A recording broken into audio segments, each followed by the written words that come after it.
So these are two of what is probably the what,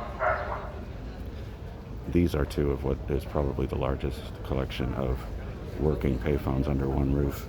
This is Penn Station, and this one has dial tone. This one has a busted earpiece, so I don't know. These would be among the first payphones I ever used in New York.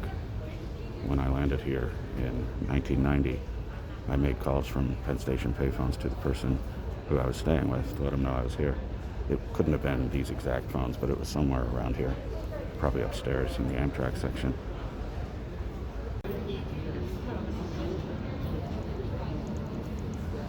I didn't want to focus on that guy too long, but that was a little bit of evidence that people still use these payphones down here. Here's another one. Has dial tone.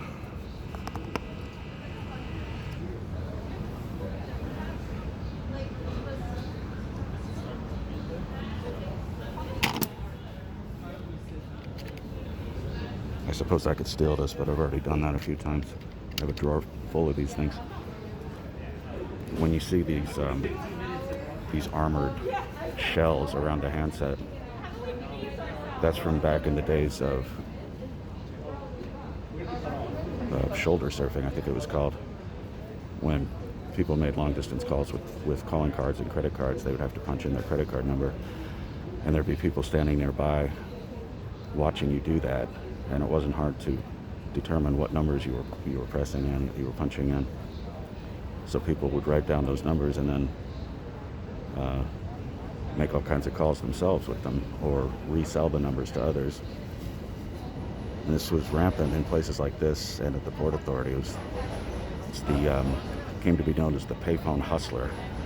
So these guys would shoulder surf people punching in calling card numbers and credit card numbers, and then resell the numbers to other people at the station who would call all over the world for very little, because the hustler didn't charge anywhere near what the real cost of the call was.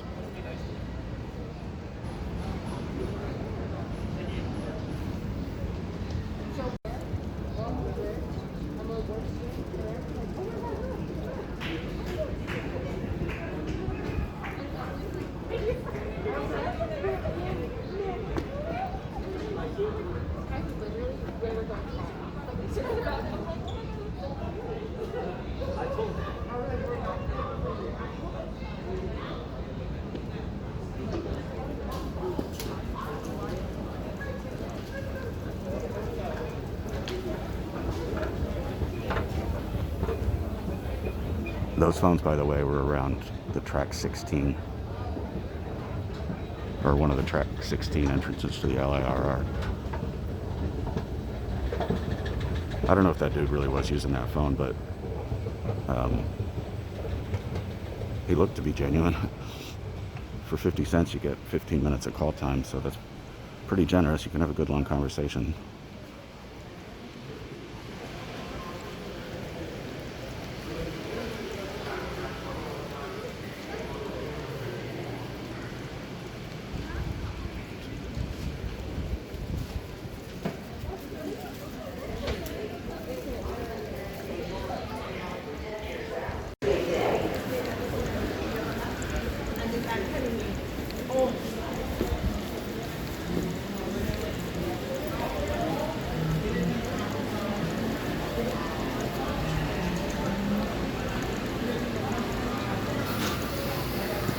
There used to be, and maybe there still are, a couple of payphones behind this plywood structure.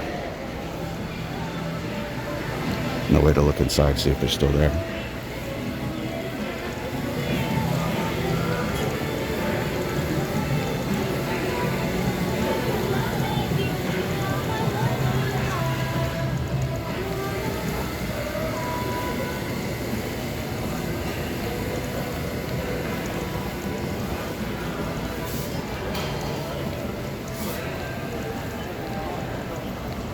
Oh wow, it looks like these are gone.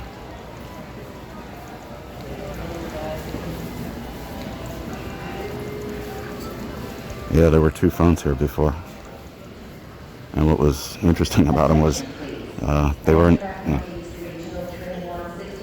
New York Penn Station, continuing to Boston, is now approaching the station.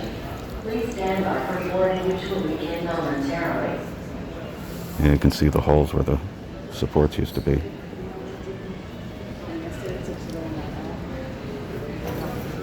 That's somewhat surprising because those were actually pretty busy whenever I had reason to pay attention to them. But payphones getting routed out, removed.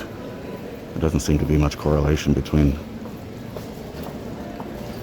how much use they get. Doesn't seem to matter. Most likely, in this case, Penn Station didn't want to pay the concession fee to have those phones present. Probably $75 each. And what was interesting about those was that they were installed relatively recently, like within the last 3 or 4 years, which was surprising in itself, but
so this is the Hotel Pennsylvania, and this should be our last stop in this area.